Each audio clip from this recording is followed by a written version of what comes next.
Let's start with the Pledge of Allegiance. Join me. I pledge allegiance to the flag of the United States of America, to the republic for which it stands, one nation, under God, indivisible, with liberty and justice for all. Thank you. Before we jump into the meeting, I'll ask our clerk to confirm again that we have a quorum. Tessa? Thank you, Chair. Yes, you do have a quorum for this meeting. Okay, because this is a new process for all of us, I'm going to ask our legal counsel to go over some basic instructions for both PSC members and members of the public participating in the meeting. Thank you, Chair. I just wanted to confirm that everyone can hear me. We were having an issue with my mic earlier. We hear you, Samantha. Yes, we can hear you. Thank you. So first, for our committee members this afternoon, please use the raise hand icon at the top right of your screen for questions, comments, motions, and seconds. Although there is a comment box on the side of the screen, we won't be using that function today.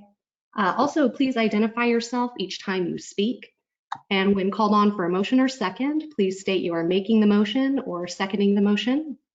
Everyone's microphone will be muted by default, and the chair will be able to see a list of all members who have raised their hands. When she calls on you to speak, you will be unmuted by our production team, and you'll see the microphone icon at the top right of your screen turn from red to green. Please do not click on the microphone icon yourself. If you mute yourself, our team cannot unmute you. By state law, all voting in a teleconference meeting must be by roll call vote. After there has been a motion and a second, the clerk will call for the vote of each member individually, and that member will be unmuted to vote. For members of the public, any comments that were received by the clerk of the board by 4 p.m. yesterday were provided to all members of the committee in advance of today's meeting. The public can also comment during today's meeting by emailing clerk@sandag.org, identifying the item number for the comment and the name of the commenter. After each presentation and member questions on an item, we will take any needed time to compile comments that were received from the public on that item. The clerk will then read all comments that were submitted. Mindful of the number of items today and the need to keep a quorum, the chair has set a limit of 1 minute per comment. Only the first minute of each comment will be read, but the entire written comment will be made a part of the meeting record. And that concludes our brief description of our process today. Thank you. I realized I didn't introduce myself to everyone. I'm your new chair for the year, Kaylin Frank. I'm a council member in Poway. And before that, I worked for Supervisor Bill Horn. So I've been attending public safety meetings for a long time, and I'm excited to be leading you for the year. Also, I apologize in advance. I'm home with a 7-week-old. So if you hear some baby noises in the background or some, hopefully not any crying, but maybe some cooing, just know that it's my little baby. Let's get started. As a reminder, please raise your hand to make comments or motions. I can see everyone, and so I'll just go down the list as we move to comments.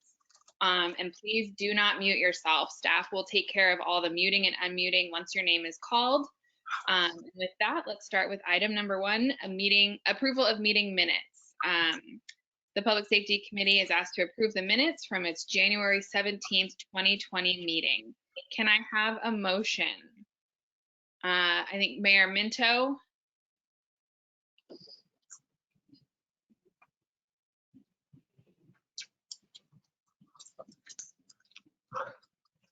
There we go.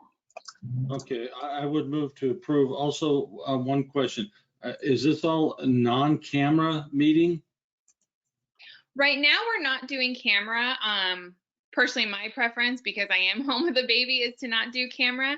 If we'd like to, maybe depending on how long this goes on, if we'd like to move to camera, I think maybe that's a discussion we can have offline, maybe via email. We'll do a poll or something. I'll talk to staff about that.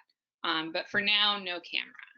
Okay, like I say, I moved to approve. I just wanted to make sure that I was on the right in the right place at the right time. Thanks. Thank you, Mayor. And do I have a second? Second, Sheriff Gore. All right. Do we have any public comments? I do not have public comments on this item. Okay, then we will have the clerk begin the roll call vote. Tessa? Thank you. On item 1, the minutes, East County, Mayor John Minto.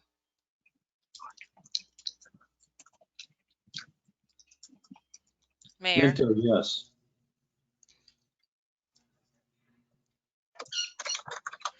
North County Coastal, Vice Chair Keith Blackburn.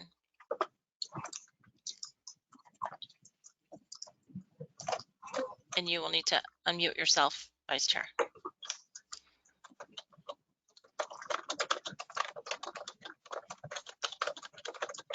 You are self-muted. Try again. I'm still There you learning go. this stuff. Okay, Keith That's Blackburn, okay. yes. Thank you.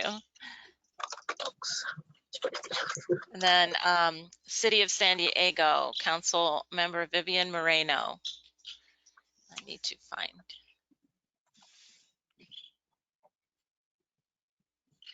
Sorry. I need to find her. Hold on. It's me. Yes. Oh, there you go, Council Member. Thank Yes. you. County of San Diego, I know Supervisor Greg Cox is on, but I do not show video for you, Supervisor Cox. If you can hear us, perhaps you could log off and log back on again. Your audio it doesn't show as functioning. And if that doesn't work, please try the phone option.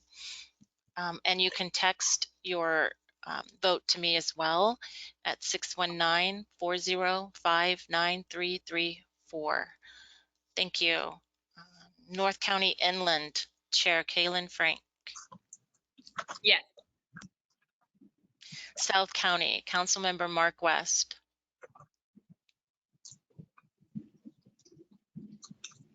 Yes. Thank you. County Chiefs Sheriff's Association, Chief Neil Gallucci.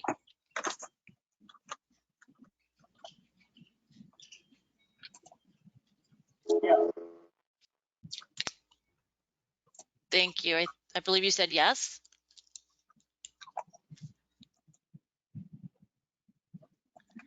And the second seat for County Chiefs Sheriff's Association, Chief Roxana Kennedy.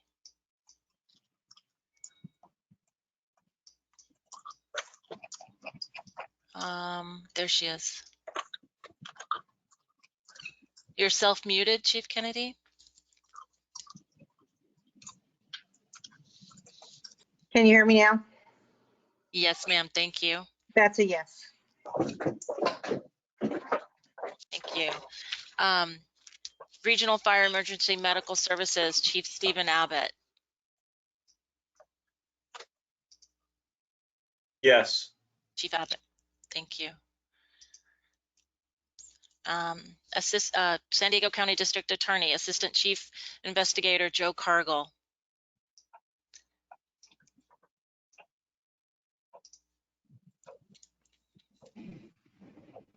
Chief Cargill. You are unmuted. Yes, please. Oh, thank you very much. San Diego County Sheriff, Sheriff Bill Gore. Yes. Thank you. And San Diego Police Department, Assistant Chief Chris McGrath.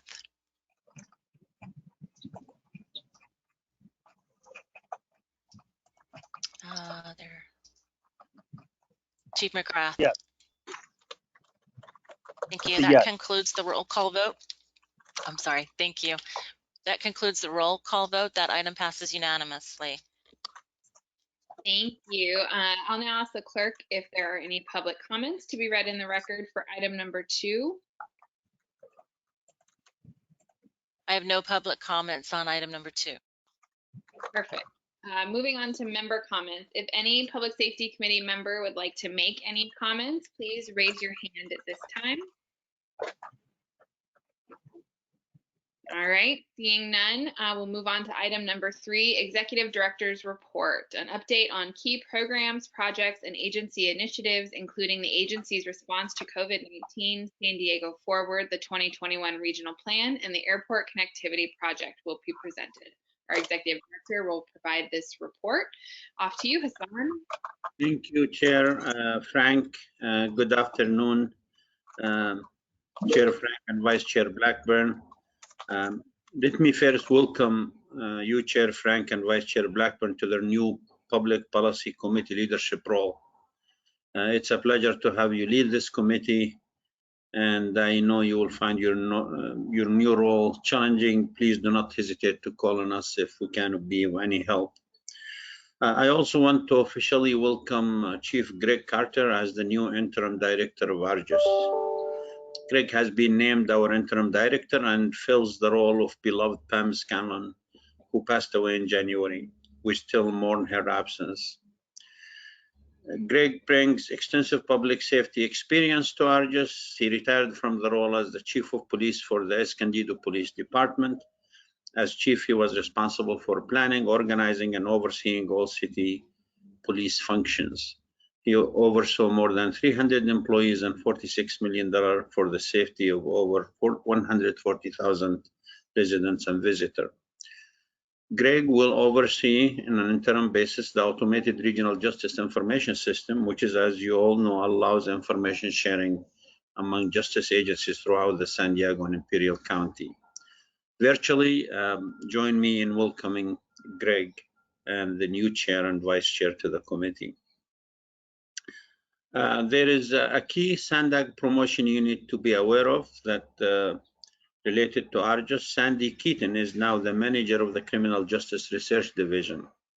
Sandy replaces our very own hardworking Dr. Cindy Burke, who's the Director of Research and Program Management last November. Sandy has been a member of our Criminal Justice Department for 20 years. In her new role, Sandy will oversee and manage the development of goals, objectives, and policies for the Criminal Justice Research Division. She will also be responsible for the Criminal Justice Clearinghouse, including reporting on regional crime data. Please join me in a round of virtual applause to welcome and congratulate Sandy.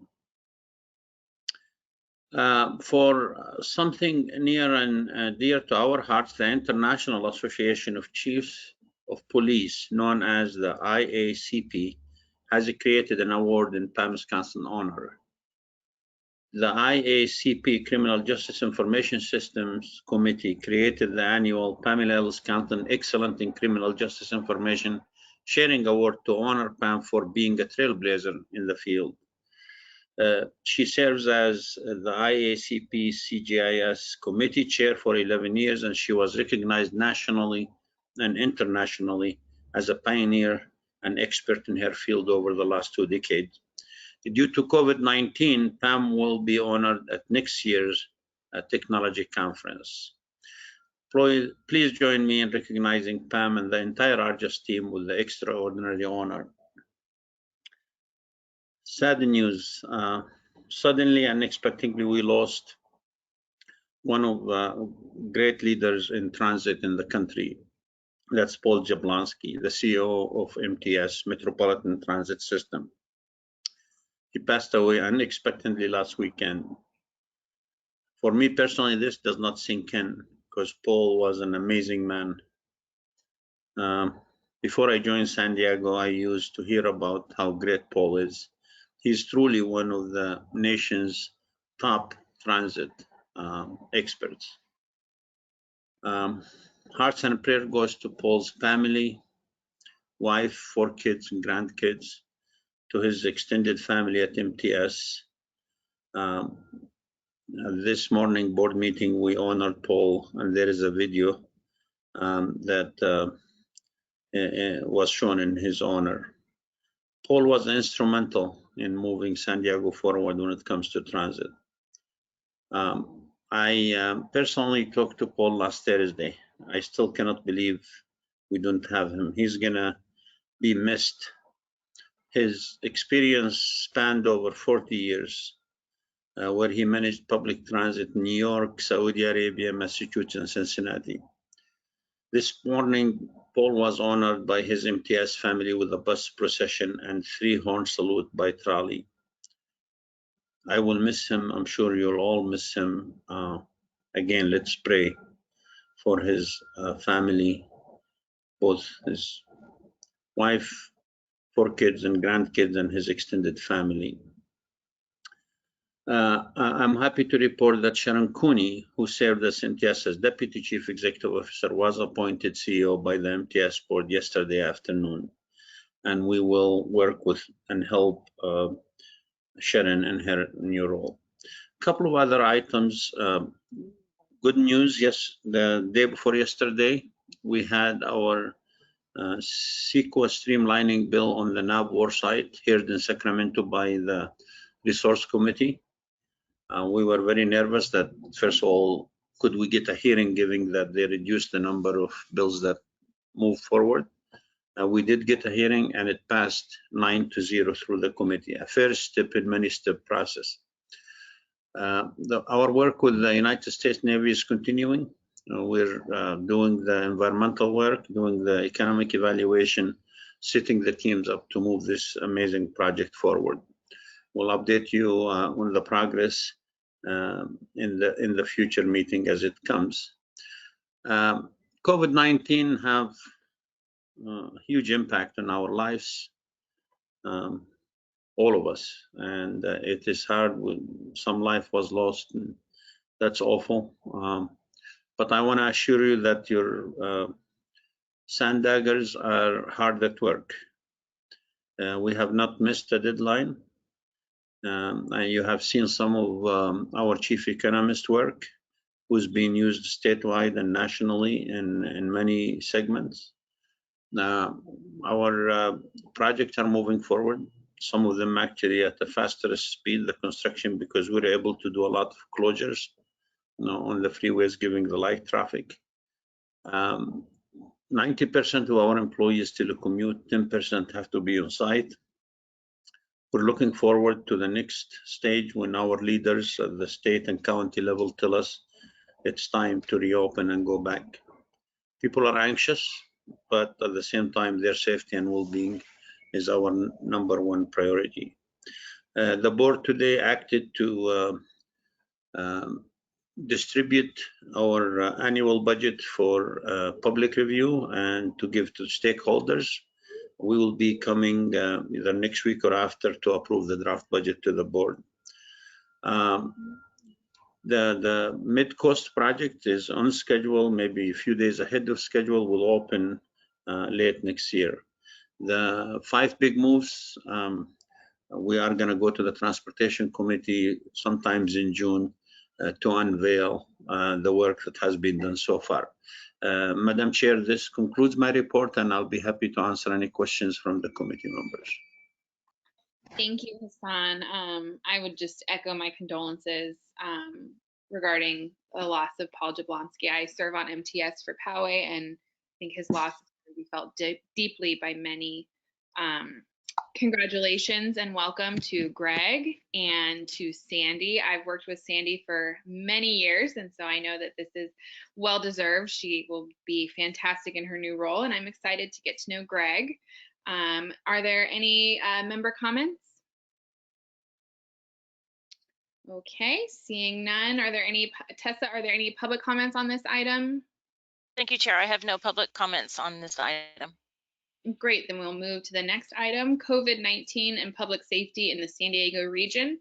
An overview of factors for consideration in analyzing the potential short and long-term impacts of the current health crisis on public safety in the region will be presented. Dr. Burke will present item 4, and Craig Carter and Chief Gallucci will be available to answer any questions with Cindy after the presentation. Great, thank you, Kaylin. Hi, everybody virtually. I look forward to when we can all be in the room together, even if we'll be wearing masks.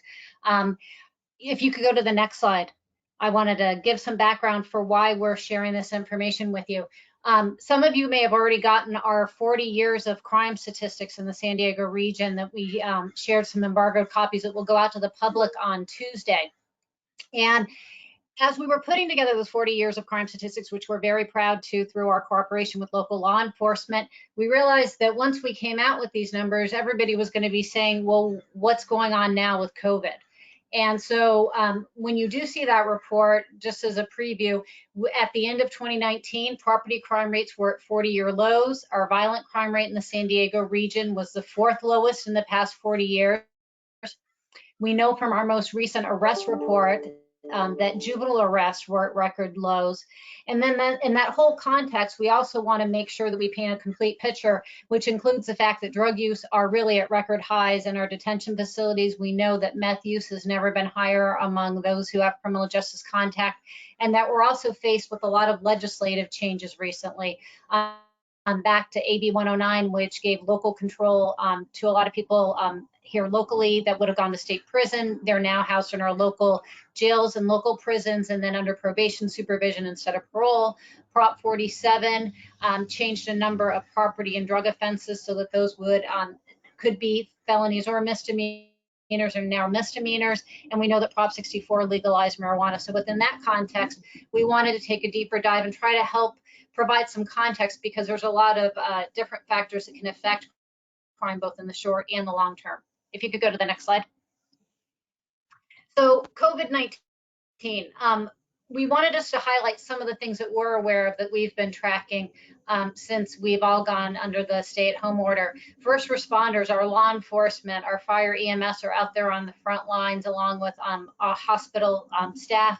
And obviously I've been tracking statistics through the International Association of Chiefs of Police of how many responders are getting COVID and have actually lost their lives from getting COVID by being out in the field.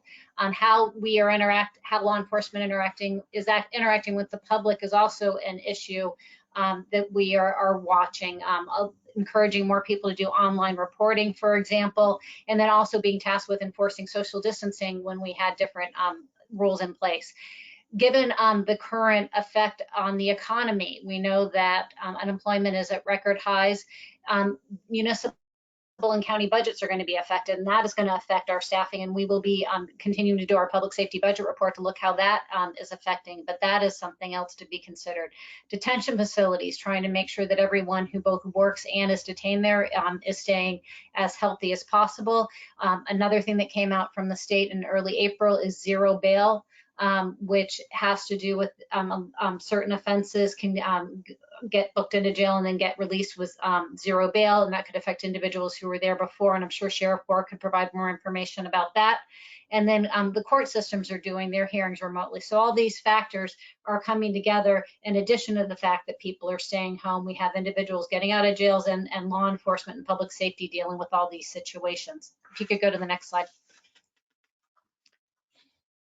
So we wanted to highlight what we think some of the possible short-term impacts are. And as Councilmember Frank mentioned, Craig Carter and Chief Gallucci, and I'm sure many of the other experts here might have other thoughts. So we definitely welcome those after I'm done going over these slides.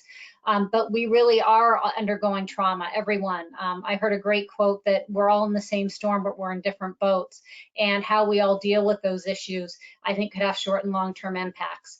Substance use, many people are self-medicating right now at this time, and we've also heard anecdotal information about more overdose deaths in the region and across the country as well. Child abuse, that might actually be a crime that we could see going down, because with schools not in session, children staying home, mandated reporters may not be able to have the opportunity to identify those child abuse cases. Alcohol consumption by minors and the mass facilitating anonymity. We've heard from some of our prevention groups that they're hearing, again, anecdotally, that because of the mask, youth can go in and individuals under the age of 21 and buy alcohol. And then also I've seen on the news, and I'm sure you have too, about is it possible that masks could facilitate some sense of anonymity or make it more difficult for individuals to identify somebody if they are a victim of crime. We know people are staying home, so we haven't looked at residential burglary numbers, but it's possible that burglary at businesses or vandalism, especially with schools being closed, could also be something that's going up. And I've been worried that law enforcement is doing extra patrols to ensure that they can do what they can to maintain safety for businesses that are closed at this time. The FBI, I know, has come out with information about COVID-19 financial schemes, and you may have seen our recent CJ flash that went out about elder crime and about how the population of individuals 60 years of age or over is going up, and that they are maybe potentially more at risk for these financial schemes. And then a lot of people have been speculating, when people are quarantined together, there can be increased tension between family members, and could that lead to increased domestic violence? Next slide, please. So that was the context we wanted to put out there, and we very quickly tried to look at some data. And the data we looked at was for those of you who've seen us share the crime report before, we have 7 crimes that are tracked by the FBI in a standardized manner that we also report out on as part of the UCR crime reporting. That includes 4 violent crimes and 3 property crimes. And the most common property crime is larceny. So we looked at data that had been put into ARGIS, and we looked at March and April 2019 and compared it to 2020. We also looked at aggravated assault, which is the most common violent crime. We also pulled simple assaults. Historically, for every aggravated assault, there's about 3 simple assaults. And the difference between aggravated and simple assault is aggravated as a weapon is used or there's some type of bodily injury. Simple assault is a weapon is not used or there is not that level of injury. And then again, because of domestic violence being a topic that's on everybody's mind, we also wanted to look at that. The important thing here to also realize is that this is the highest crime or the most serious. So if there was a simple assault with some other type of offense, such as a robbery, would not be included in these statistics. And that domestic violence could be an aggravated assault, a simple assault, or some other type of crime. So it's not in that same category. And then the last bullet here, just to make sure everyone's aware, it's possible that a crime could be unfounded. It's possible that all the crimes weren't entered by the time we pulled these data last week. And so it is subject to be changed, especially also with investigations. And then finally, it's also possible that while these crime numbers have gone down, that you'll see that we're sharing, it's also possible that calls for service data or other types of measures of crime would show a different pattern over time. So we really just wanted this to be a snapshot to help continue our discussion. So as the graph shows, you can see that looking at both March and April, this is the average number of aggravated assaults, simple assaults, and larcenies that were reported per day in the San Diego region. You can see that there was a decrease in both of those months. If you could go to the next slide. And this shows the actual percent change, again, comparing March of 2019 to March of 2020 and April of 2019 to April of 2020. And what I'd like to highlight first is larceny had the biggest decrease. And that would seem to make sense. The most common larceny is theft from a motor vehicle. People are more likely to be staying at home. They're not necessarily putting themselves in situations to be a property crime victim. Stores are closed, so there may not be the same level of shoplifting. And you can see that there was a 23% drop across those 2 Marches over the 2 years and a 26% for larceny. What's interesting is you can see aggravated assault and simple assault also decreased, but not to the same degree, and simple assault to a lesser degree. But what we actually saw was aggravated assaults went up from April of 2019 to April 2020, and simple assaults went down. And without delving in and looking more closely to the cases, and I'm again interested for anybody on this panel who would like to offer any of their insights or feedback on this, my initial reaction and thought was, is it possible that more assaults are involving injury or that weapon, that they're getting a little bit more serious? What I also think is interesting here is that domestic violence, we're not seeing big jumps, but we aren't seeing the decreases that we saw for larceny or some of the other assaults. So we definitely want to continue to track these numbers and look at them over time. When you see our CJ flash that comes out on Tuesday, we do look at domestic violence, homicide data and numbers since it became a mandated reported offense in 1986 through 2019. So we definitely want to continue with this discussion. Next slide, please. So nearing the end of this presentation, some other possible long-term impacts for this group to consider, and also anybody else out in the community who may be listening. People always say, what do you think this is going to happen? And I was around when we had the Great Recession in 2008. And at that time, and I'll say it again, I think some of the where we're going to see longer term changes are with funding challenges, prevention programs, libraries being closed, after school programs. If individuals are getting out of jail and some of the services that may have been there to help them re-enter the community aren't there, would that be a possible indirect impact on crime, where services to help people avoid contact with the justice system isn't there. Hate crimes, I know, understanding, and Chief Cargill might be able to speak more to this about hate crimes and the concern that there could be increases there. We did see increases in hate crime events last year in San Diego County, so that's a possibility. We haven't seen historically that individuals who are law-abiding citizens just go out and start committing crimes necessarily if they lose their job. That we haven't seen that supported by the research, but we really are in unusual times with the highest unemployment, I believe, since the Great Depression right now. And then when you couple that with mental health issues and potentially substance use issues, could those be factors for us all to consider? And then I mentioned at the beginning of the presentation, we've had lower juvenile arrest rates than we've ever seen before.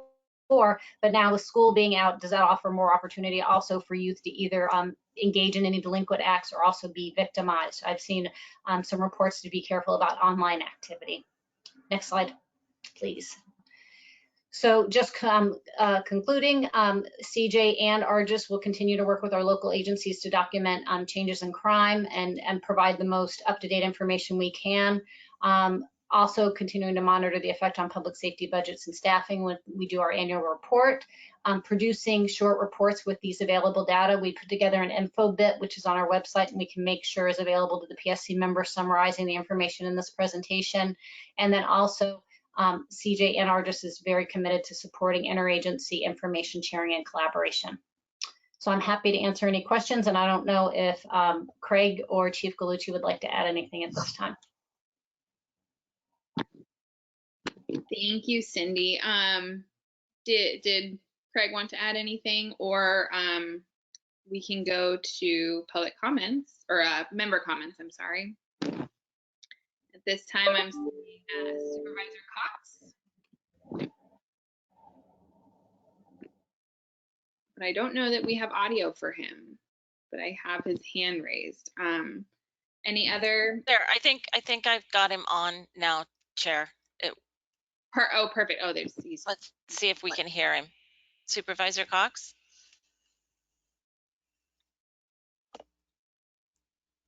Still not hearing you, Supervisor.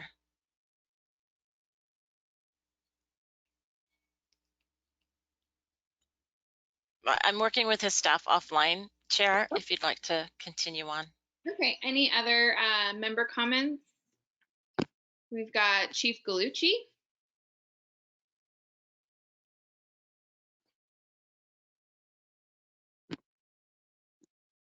Okay, can everybody hear me? Yes.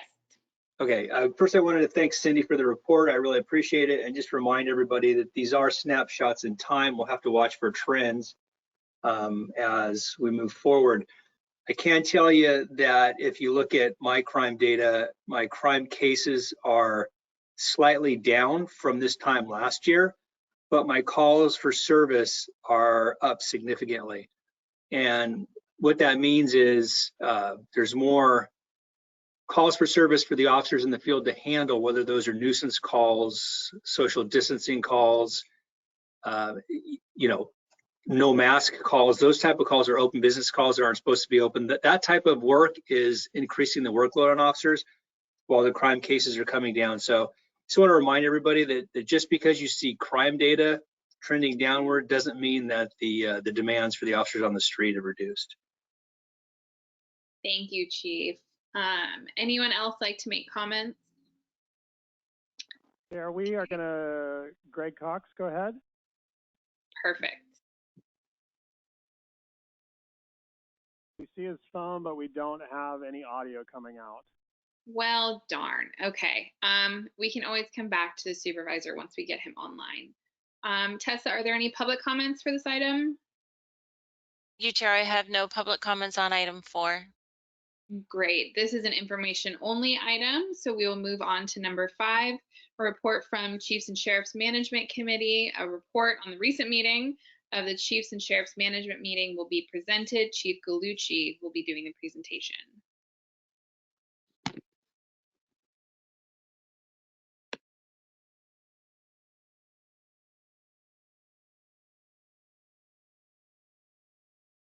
Okay, I think I'm unmuted now. Can everybody hear me? Yes, we can. Okay, very good.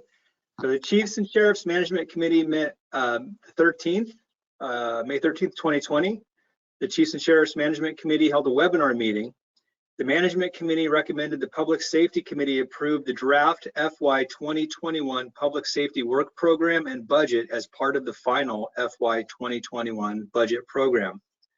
The Management Committee also recommended that the Public Safety Committee approve a request by San Diego State University Police Department to become an ARGIS contributing member agency by entering incident reports directly into ARGIS.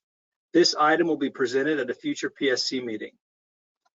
The next Management Committee meeting is scheduled for June 3, 2020. So I think, Chair, that if I'm not mistaken, and if I'm wrong, Barbara, let me know, but I think we need to take a vote from the PSC on accepting the draft FY 2021 Public Safety Work Program and Budget. That's another item, right? Yes, this is Cindy. Yeah, that's a later item we have on the agenda today, and Okay, that will be very good. a recommendation. Thank you. Okay, is that all, Chief? That's it. Thank you. Unless there's any questions. Thank you. Do we have any member comments? I don't see any hands raised. Tessa, are there any public comments? Thank you, Chair. I have no public comments on item 5. Great. This is an information only item, so we'll move on to item number 6, a report from the San Diego County Fire Chiefs Association. Chief Abbott is presenting item 6. Afternoon. Again, Steve Abbott, representing San Diego County Fire Chiefs Association in for Don Butts. Well, like everybody else, we too have been impacted by COVID-19, although thankfully not nearly as much as many of our other counterparts. I have to give a lot of credit to County of San Diego, Department of Health Services for their guidance and support through this entire venture, not only in taking a very aggressive approach in flattening the curve, which I think is testament to the relatively good standing that we're seeing as compared to other parts of the county and other parts of the state as the nation. They've been particularly instrumental in being very flexible and implementing interim protocol changes to give the first responders greater flexibility, and also securing personal protective equipment from state and federal stockpiles.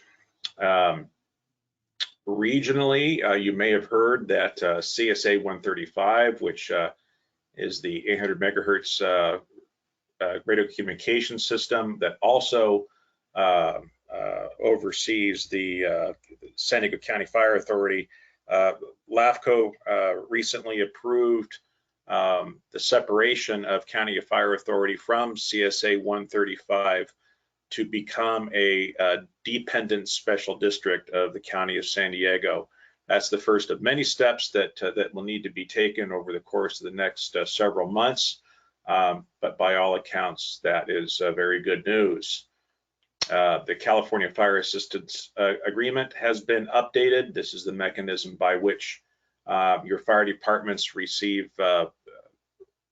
reimbursement from the state of California for mutual aid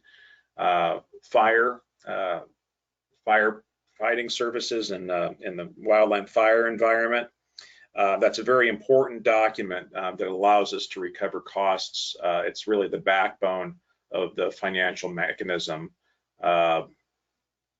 for that reimbursement process. I will say it does appear as though there is one challenge that the tribal nations are working through, and that they're currently not included in that agreement, which is a significant change. They are working with their contingents to try to resolve that. Many agencies that have a transport component are receiving CARES Act funding, federal CARES Act funding, to compensate for the loss in Medicare transport revenue. And that is the end of report, unless there are any questions. Thank you, Chief Abbott. Are there any member comments or questions? I don't see any. Tessa, are there any public comments? Thank you, Chair. I have no public comments on this item.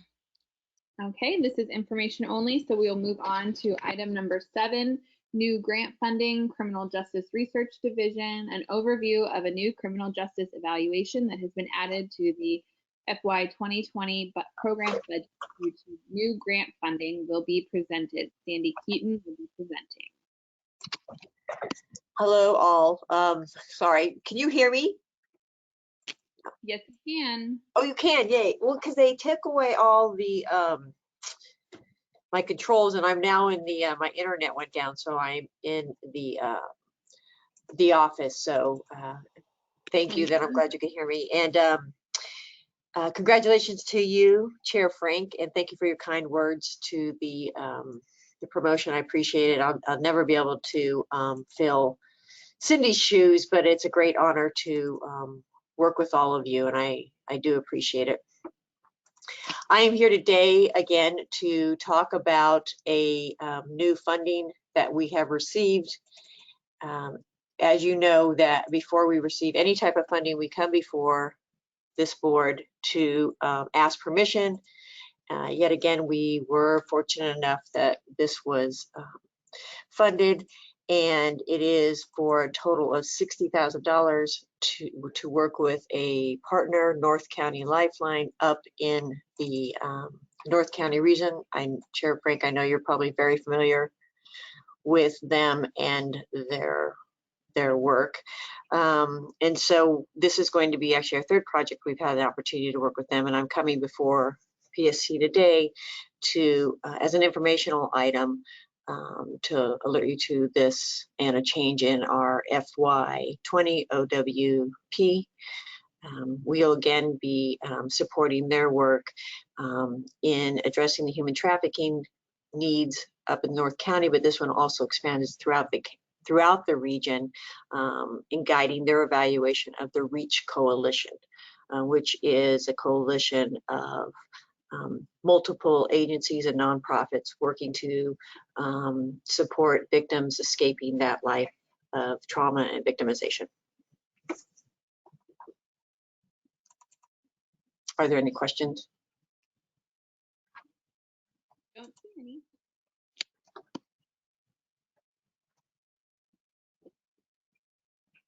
All right. Are there any public comments on this meeting, on this item? Thank you, Chair. I have no public comments on item 7. Okay, this is information only, so we will move on to item number 8, 2019 SANDAG Public Safety Accomplishments. An overview of significant accomplishments from calendar year 2019 will be provided. Sandy and Katie Mugg will be presenting this item.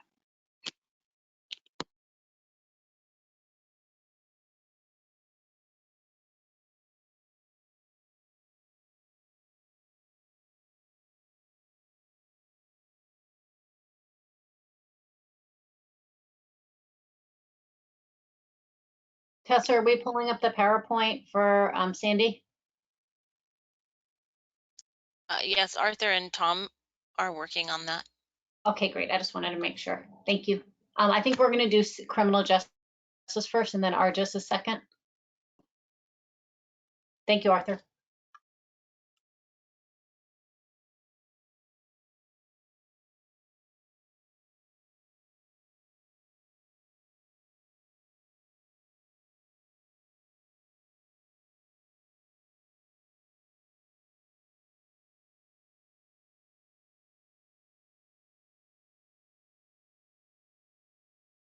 Sandy just texted me that she's muted. I believe that she may have muted herself.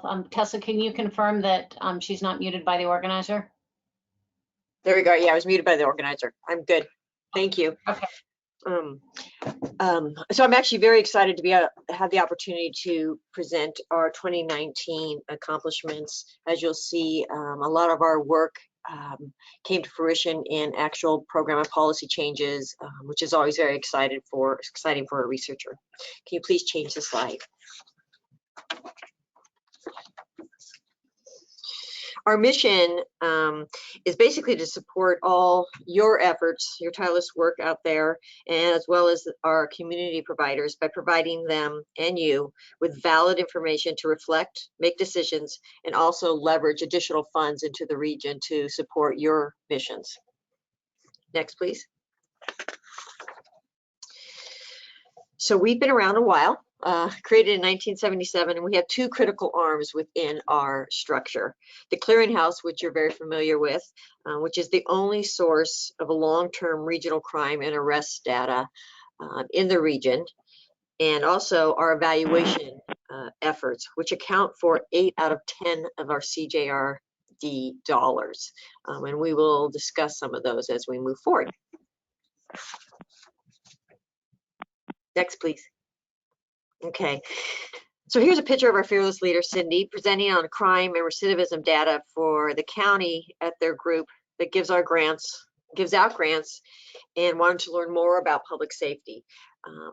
Many organizations throughout the county rely on the analysis of our crime and arrest and drug use to inform their practices and their policies and their direction within their own missions. Like I said, we're the only regional source of long-term crime and arrest data, and the new bulletin, as Cindy has alluded to, of 40 Years in Crime will be out on Monday, along with some other subsequent publications as well. The Clearinghouse also supports the analysis of data that we gather from our substance abuse monitoring program. This is where, as you know, we go into the detention facilities, interview recent arrestees about their drug use and other risky behaviors, and then report out. This is a flexible document. That we adapt annually when we meet with our partners to make sure we are staying current with what they're seeing out in the field.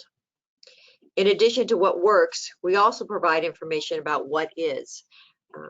We are responsive to our partners and are a timely resource for the current information, such as what Cindy just presented on the COVID and some of the expectations on what and how that might impact our public safety. Next, please. We really do try to provide information that is accessible, informative, and timely, and easy to read.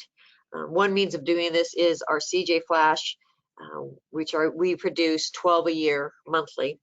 The Flash provides a local perspective on trends and issues, quick highlights of our larger reports, and also provides the public with information on local resources and efforts. We always try to tie the data to what is happening locally and provide information to the public, such as hotlines or numbers when appropriate. These two CJ Flashes came out after last year's crime report that highlights specific and interesting facts on violent and property crime. Next, please. To be more responsive to the needs of the region, we have also started doing jurisdictional sheets with crime and arrest data. This came from a suggestion of a board member. We've updated these for 2019 as well, and this will allow each jurisdiction to look at their crime and public safety issues and also place it in comparison of the larger region data. Next, please. We also really compile data that's nowhere else out there in the region. That our public safety bulletin is an example of this type of documentation. It allows us to track budgets during robust times and also in tighter times. This slide actually shows one of the more interesting pieces of data that comes from that budget, where San Diego is consistently below the national norm in sworn officers to population ratio, but yet we consistently also have very low crime rates. The national average is around 2.4, I believe, 2.4. Next, please. So through our substance abuse monitoring program, we gather data that are not available elsewhere, as I noted. The Clearinghouse supports the analysis, but we also have subsequent grants that support the actual collection of the data.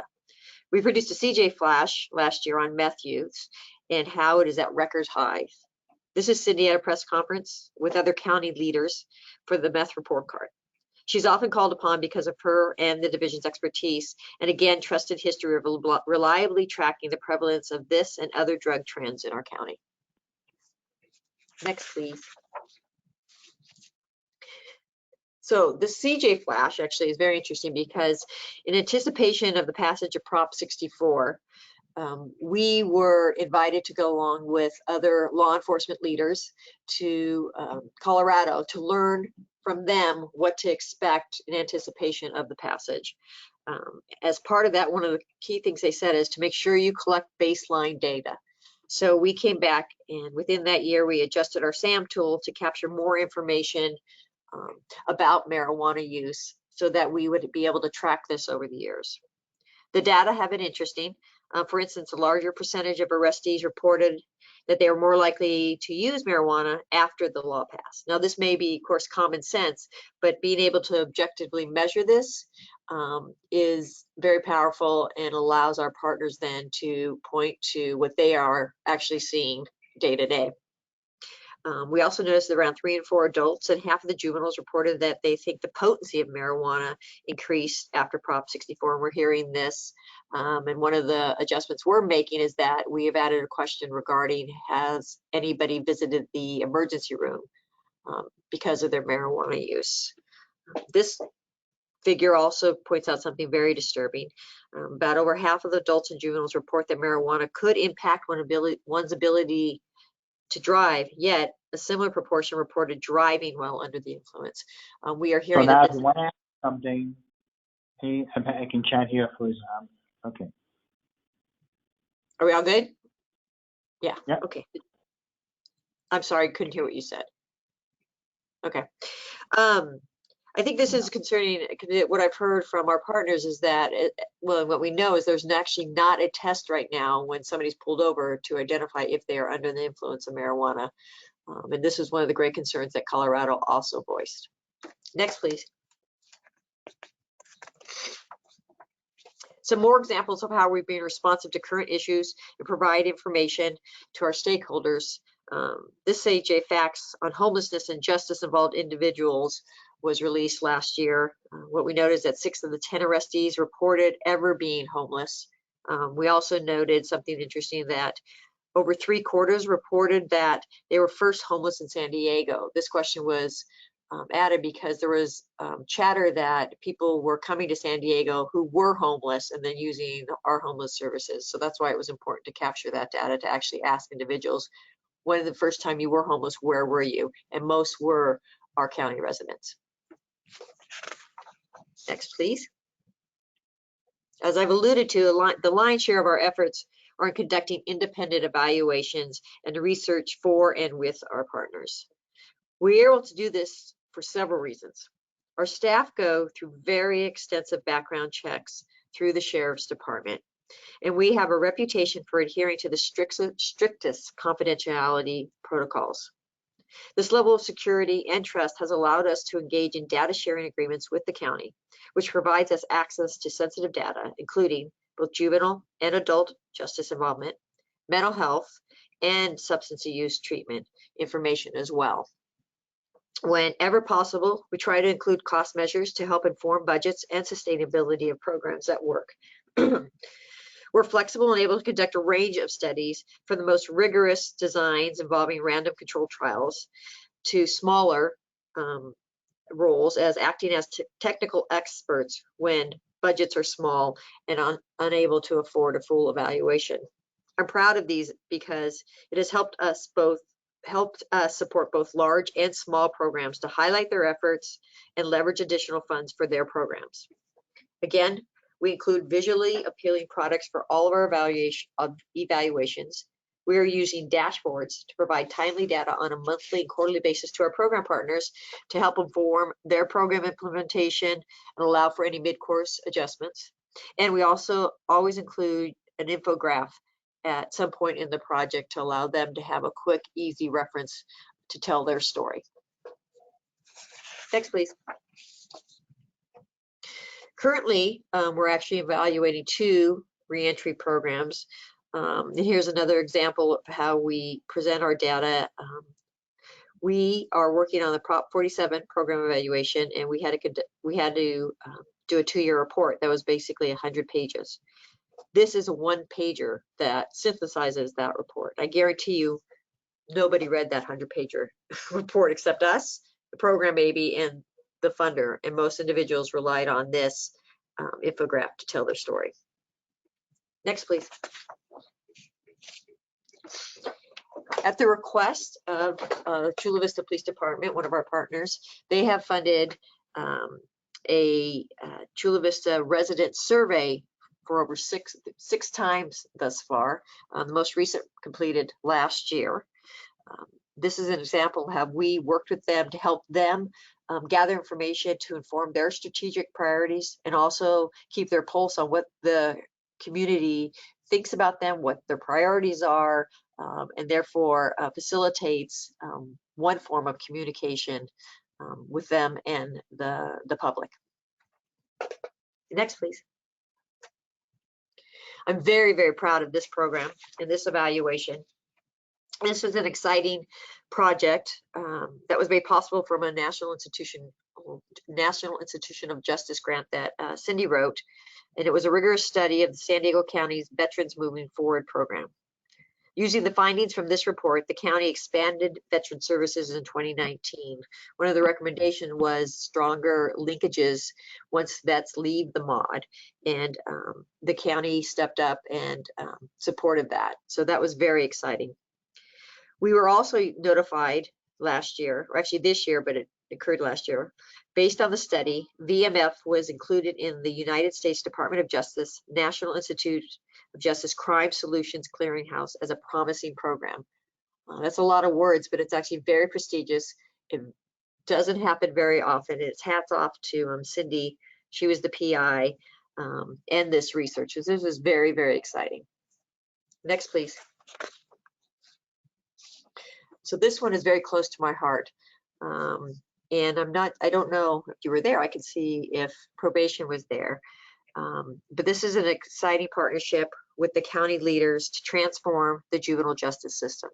The county and its community-based partners, including the Children's Initiative, have been working with national leaders through Georgetown University to use data and current research to restructure the entire system. CJRD has conducted additional studies to better understand the effectiveness of current programs, and we have participated on the leadership and working group committees for the past several years to help inform this process. And if anybody watched the news yesterday, it was groundbreaking, literally, as they started to bulldoze over in Kearney Mesa, the juvenile hall area. That'll be the site of the new urban camp, which is a therapeutic model will bring all the camps closer, so there'll be increased visitations, therapeutic outreach, there'll be more family visits. It's a very, very exciting time in the juvenile justice field. Next, please. Another partnership that we started in 2011, we had the great opportunity, and I would say privilege, to work with South Bay Community Services in their initial planning grant as we created the needs assessment to the U.S. Department of Education for a Promised Neighborhood grant. Through this partnership, South Bay has been successful in extending the original grant for a total of 7 years, and they were awarded a second grant to provide services in San Isidro and the Barrio Logan neighborhoods. These initiatives are aimed at transforming the entire communities by wrapping supports around the schools, infusing resources into the communities, including leadership development, to increase the community's role in holding government and schools accountable and improving the opportunities for their children to achieve a college education and degree. The first 5 years leveraged, I believe, $60 million. So these are not small grants. These are large grants that wrap around communities that are struggling. Finally, this is actually an example of where we were more of a technical assistance and helped North County Lifeline really take their data and we analyzed it and presented it in a way that they were able to tell their story to their partners, to their funders. And what we learned is that we knew there's very little research out there on those individuals who are victims of human trafficking, and even less on some of the program implementations to serve them. So this piece of paper, as you see it here, was well received by the funders and has also supported leveraging additional funds to the region to support these victims. And that's all. Thank you for this opportunity. That's it. Thank you so much, Sandy. We'll move to Katie.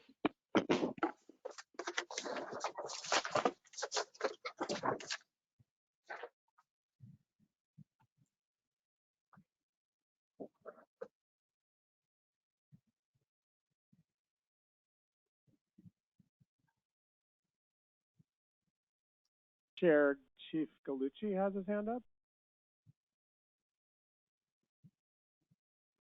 Okay, do we want to? No, Oh, okay. no hand up here. I was gonna think we can do both presentations and then we'll do comments if that works for everybody. Okay, give me one.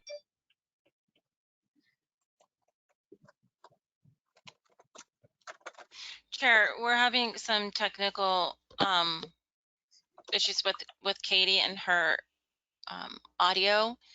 She's not connected with her audio. Okay. Katie, if you can hear us, you need to put your pin in on your phone so we can hear you.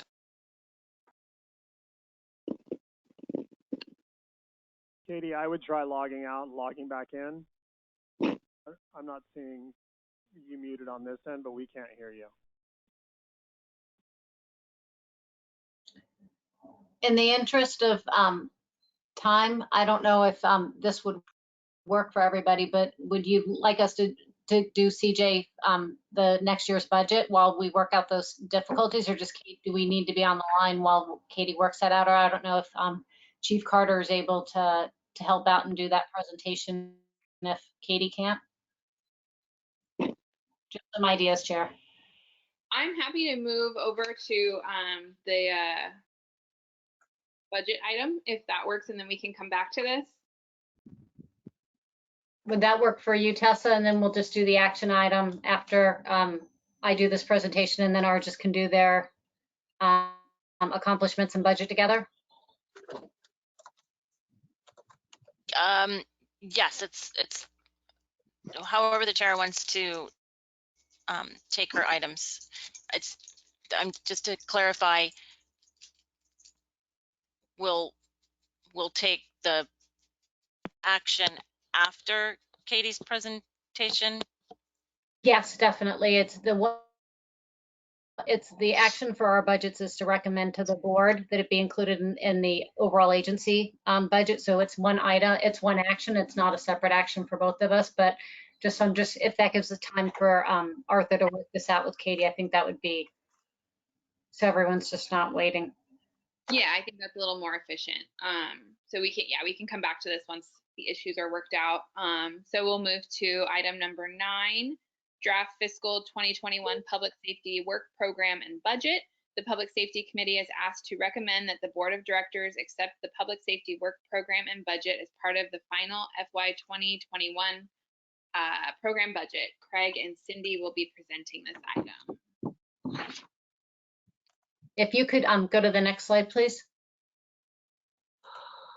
Okay, so you all have the report that we put together that shows details, a narrative, as well as our expenditures and our funding sources for both criminal justice and ARJUS.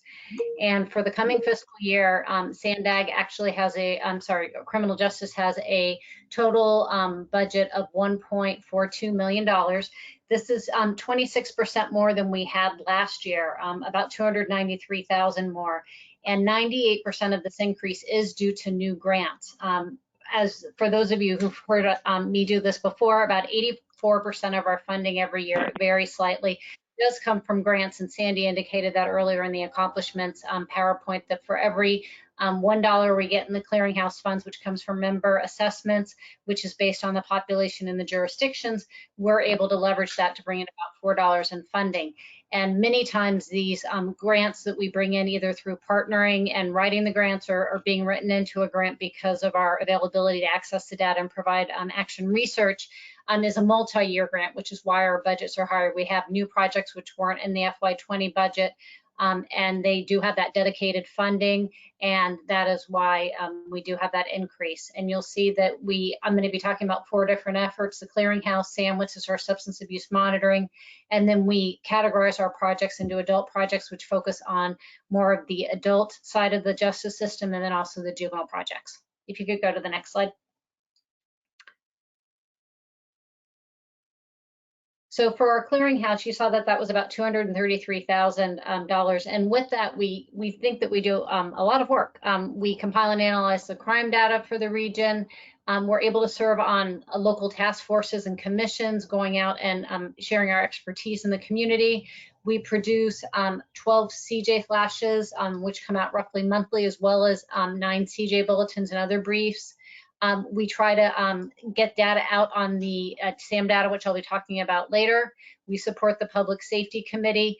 And then, as Sandy again shared in the accomplishments, we go out and we share this data with local groups on key issues. And then this also enables us to write grants that bring money into the region. And I'll be sharing some examples of that as we continue on in this presentation. Next slide, please. And again, we work closely with Argus.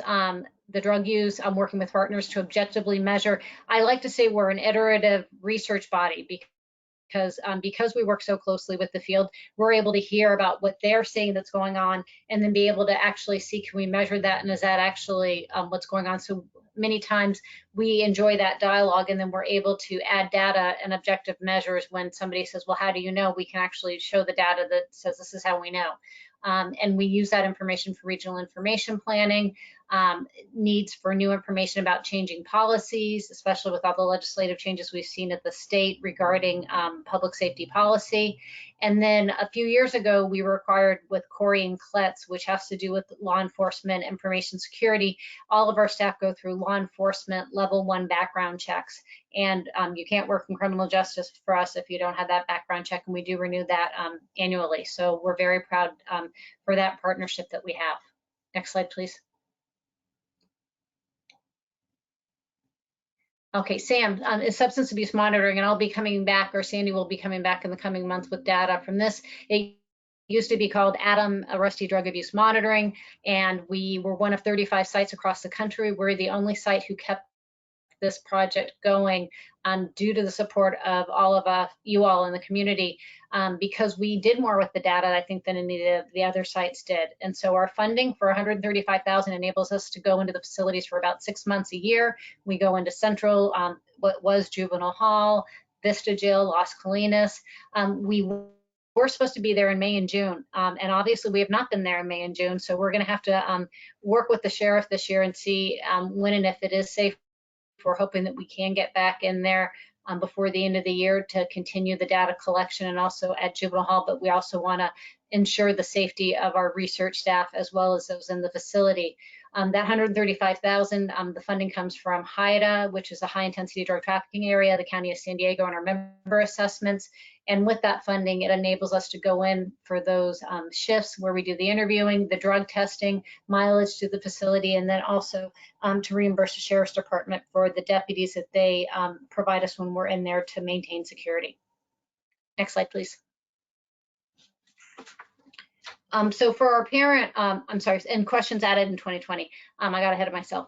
We want to be very responsive to the feedback from this group and our other stakeholders, and we get together a group of prevention, treatment, law enforcement individuals, and also emergency room to say, what questions do you want us to add for the next year? And so we added additional questions in 2020, which is currently in process, related to human trafficking, addiction to prescription drug use after someone was already using it legitimately, counterfeit pills, and then additional questions about youth vaping, including where youth got the devices and the vaping products that they use. Was it online or in stores? Next slide, please. So for our adult projects, we have almost 480,000 across these projects. You can see Prop 47 is an ongoing project where we're working with the county and city of San Diego to evaluate the grant they got from the BSCC, the state funding source. When Prop 47 passed, they were the #1 rated grant program, and we are continuing to provide information to that, and there was a no-cost extension on that project. Smart Star was a grant that we actually wrote, and Sandy, she gave me some kudos. I need to give her some shout out. She got this grant for the county, and we brought in money to support reentry of individuals in East County, and that's now extended up to North County. And the majority of that funding, next year it's $187,000 almost, is going to actually fund treatment beds for these individuals who are leaving the facilities and want additional support through mental health and substance abuse services. We also have the human trafficking grants. There are 3 in that category now of our partnership with North County Lifeline. Up in the north part of the county. And then the drug policy grant analysis is one that we did bring to you in FY20. This is our grant through HIDA to do additional focus groups and understanding related to how some of the drug policy changes have affected us in San Diego, and what data analysis can we do of merging different data sets to help inform drug policy in the region. Next slide, please. Juvenile projects is where we've had most of the increases. Our budget there next year is $571,635. Last year it was around $378,000. JJCPA is our Juvenile Justice Community Partnership Act, and that's where we go in and we evaluate prevention and graduated sanctions program. It's an ongoing effort to fulfill the information needs of probation and the community-based partners.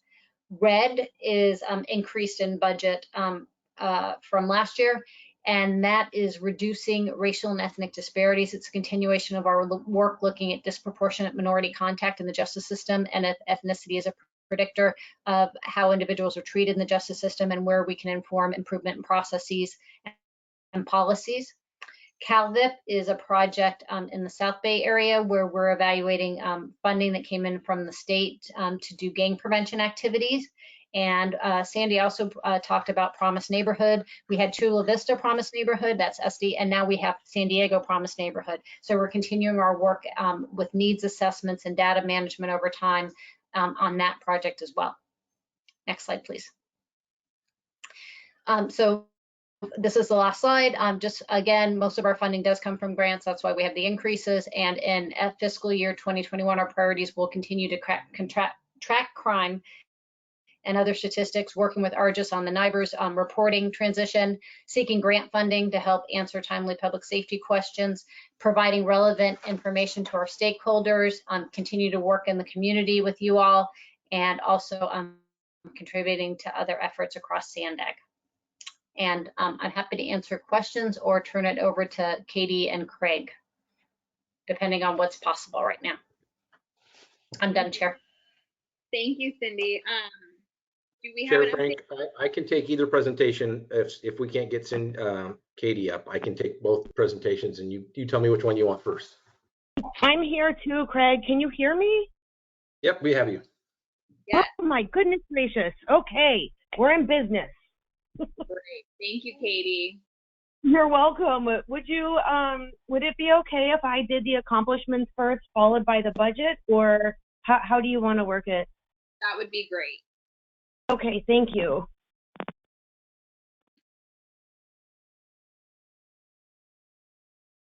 Ooh, well, I wanted to start off by thanking the committee members and for all of you for spending Friday afternoon with us.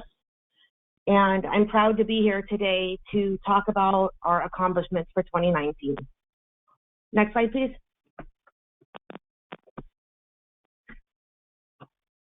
Next slide. Previous slide. All right, we're going to get through this. So I wanted to kind of provide a little bit of a high-level overview for ARGIS, as I know we have some new committee members, and ARGIS can be a little bit confusing. We often get asked, are you a vendor? Are you a program? Are you an application? But we are actually a multifunctional joint powers agency under the administration of SANDAG. We came over to SANDAG in 2004. ARGIS provides a 24/7 secure private network for 60 different law enforcement agencies to share information across the region. With that, we are able to share data from many different law enforcement agencies. We're considered kind of the hub of information sharing for public safety in the region. This allows us to do a lot of statistical reporting. We are responsible for providing the stats throughout our region and our county to the FBI and DOJ so that we can report nationally on what's going on in San Diego.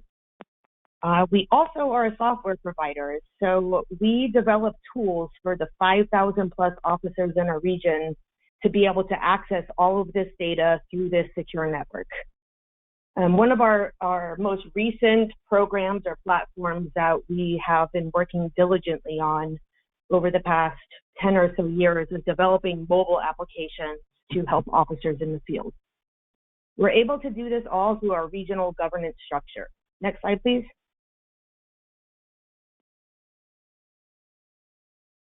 Next slide, please.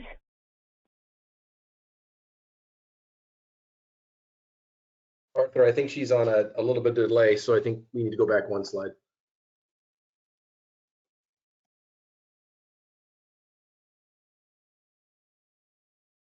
Can we move it forward one slide, please?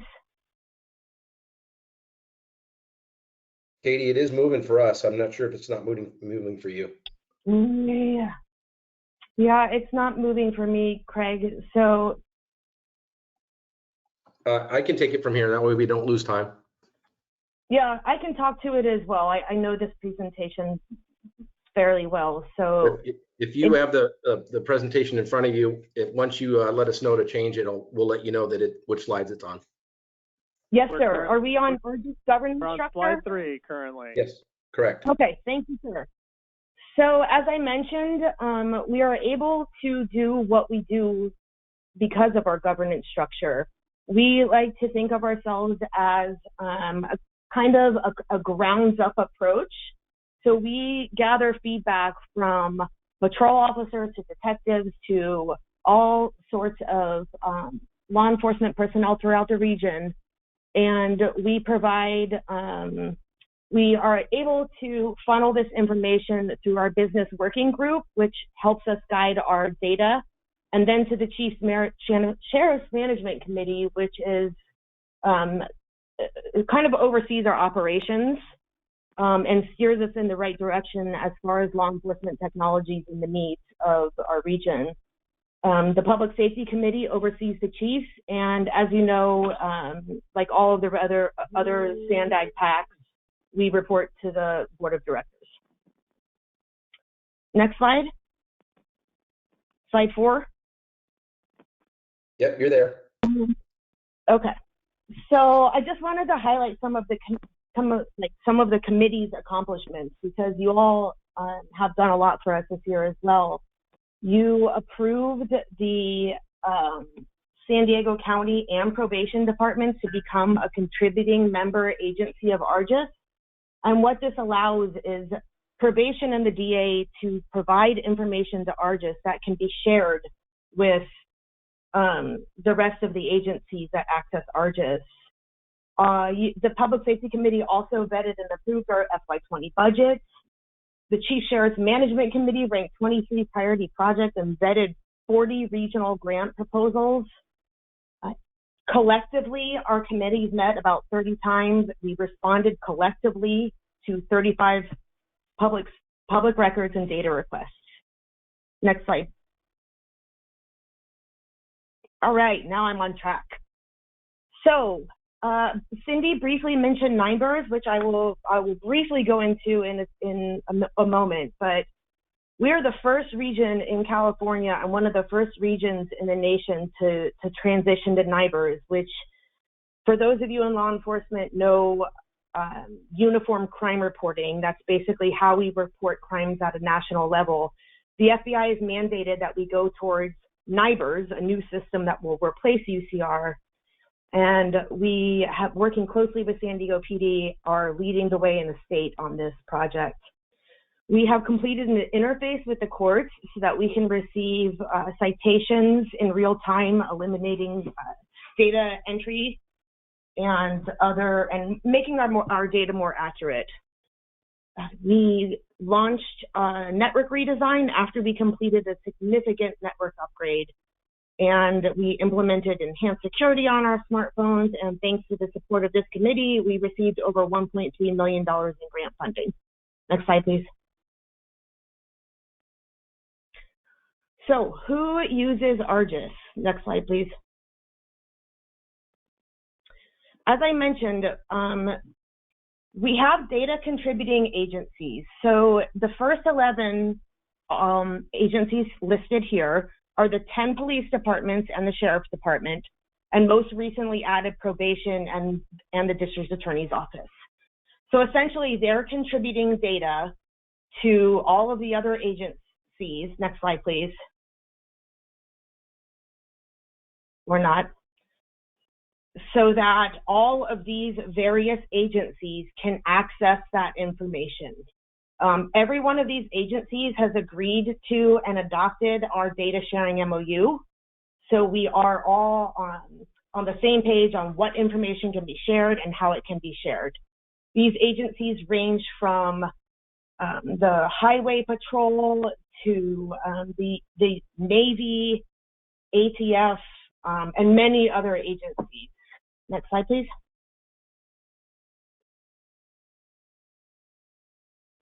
Data sharing. Next slide, please. So when I say these agencies are contributing data, just to give you an idea of the volume of data that's being added annually to ARGIS, it's been about 1.4 million for the past 4 years, with this year being 1.47 million. And this year we implemented an automatic purge policy so that records after 7 years will be deleted, which is, it follows with the rest of the nation, the best practices for law enforcement and record retention. Next slide. So incident types. These are the types of incidents I'm referring to. We take everything from arrests, citations, crime cases, supervision, which is basically probation data, to traffic accidents, and we do receive calls for service from 4 different agencies. Next slide, please.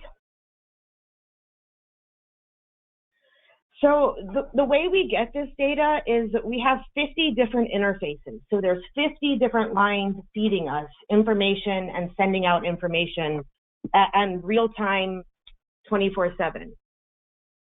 We are able to standardize that data so that it can be shared across the region. So this is an example of just, if an incident or an arrest were to occur and Coronado were to enter like BLK CAM and the district attorney were to enter something different like BLAK CAMI, what we do is we run this through thousands of validation tables and fields so that regionally it's considered a Black Camry, and that information can go out of ARGIS in the same standard so that the data across the region can be shared apples to apples. Next slide, please. So just to give you an idea about how this benefits our region, other entities and agencies throughout the nation and state would have to go to each police department or sheriff's department individually to gather this data and manipulate it to be apples to apples. ARGIS does all that, and we are able to provide the stats, a lot of the stats that Cindy and her group uses. We work with the San Diego Meth Strike Force.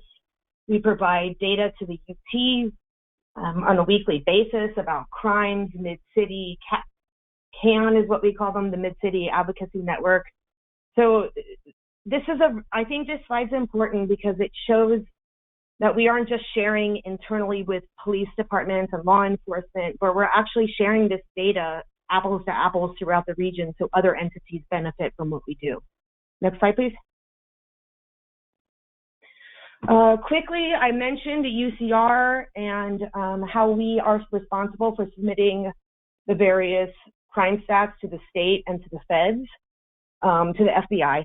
And we are in the process of creating a new system for reporting NIBRs. Next slide, please. So NIBRS, this is it's a big project. I'm not going to be able to explain everything, but I wanted to give you kind of a high-level summary because you will be hearing this from Arjus and from Cindy's group a lot next year. Basically, the left box represents how we're reporting our crime stats right now to the state and federal government. Each agency submits a monthly report. There are only 10 different offense classifications that are captured on that. And only one charge is reported per incident. So when I say one charge reported per incident, what this means is if a murder and a rape were to occur, only the murder would be reported to the feds. It's a hierarchy with the highest charge gets represented. With NIBRS, we will be reporting up to 10 offenses for each crime incident. We will also not just be reporting one statistical summary report per agency a month. We will be doing this in real time, real transactions going back and forth all day long from the feds. From the FBI in the state. We also have expanded the offense classification from just the Part 1 crimes, such as murder and rape and aggravated assault. There are now going to be 52 different offense classifications that we are going to be able to analyze. There were charges, Part 2 crimes were added, and charges and offenses such as white-collar crime and animal cruelty. So what this is going to allow is the nation and the state to really be able to expand on what they're reporting and what they're able to analyze. I believe this is going to be a great benefit for Cindy and Sandy and their team to really be able to drill into statistics and what's going on nationally a lot more than the reporting system that we've been following for all these years. Next slide. To give you an idea about how far ahead we are than everybody else, and we're number one in the state on this effort.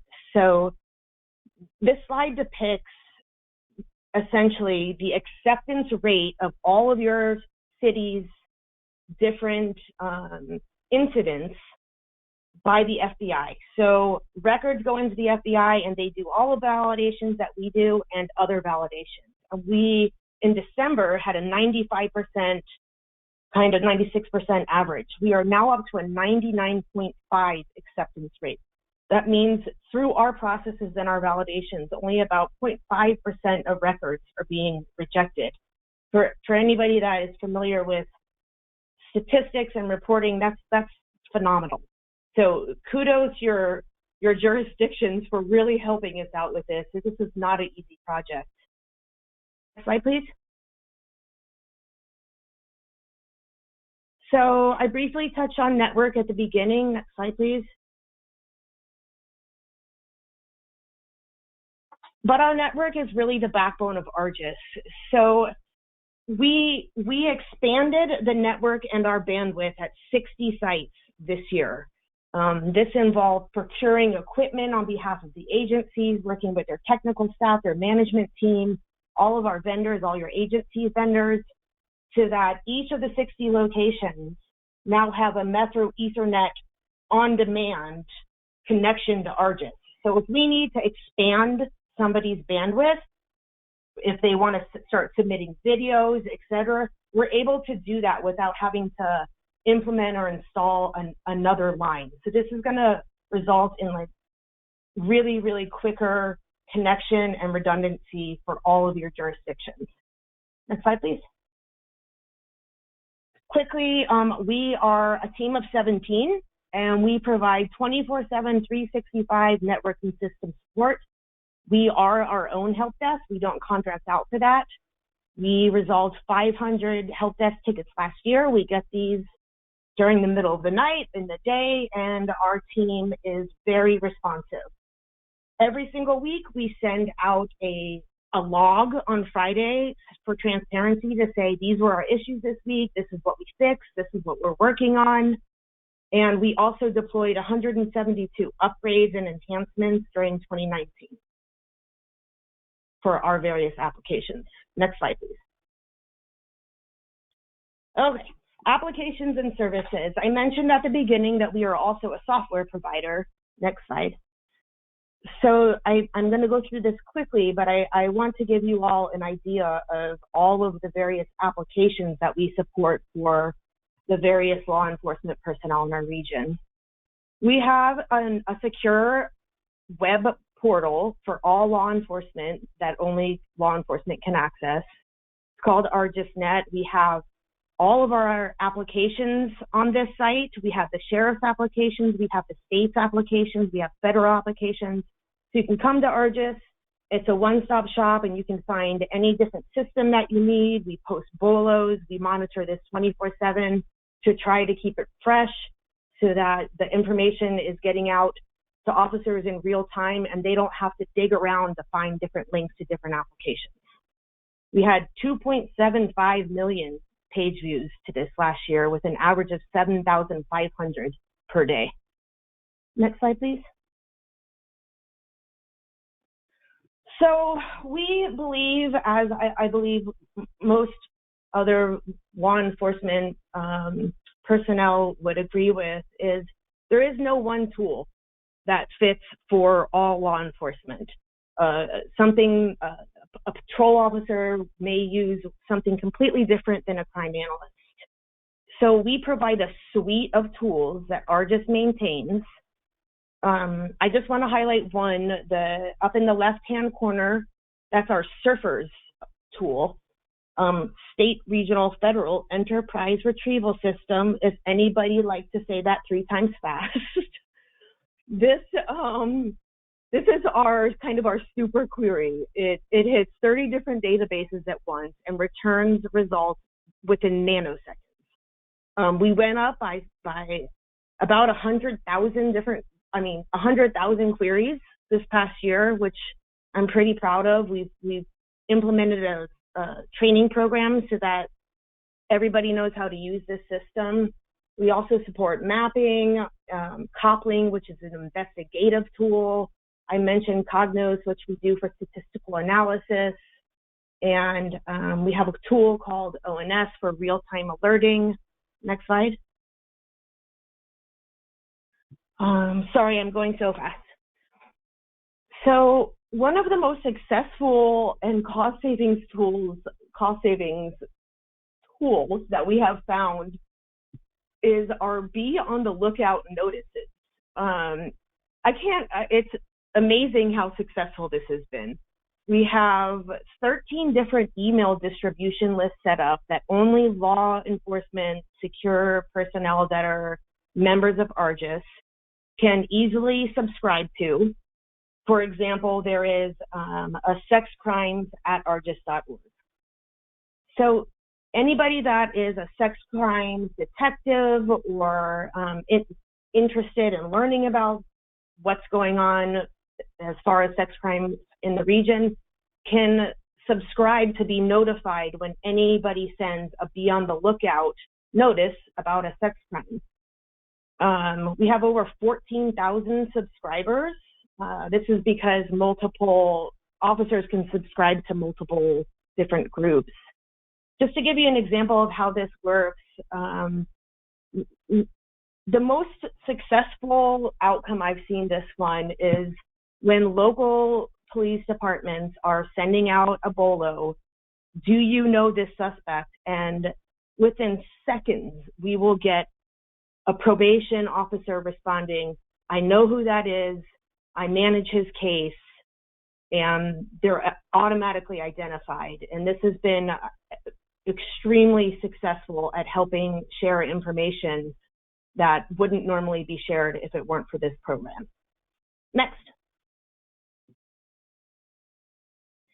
Argis Mobile, I'll let Craig go into this on budget a little bit more, but we support 1,200 devices that are accessible by 30 agencies out of our 5,000 users and 60 agencies. We implemented some pretty strict security protocols in 2019 that were needed.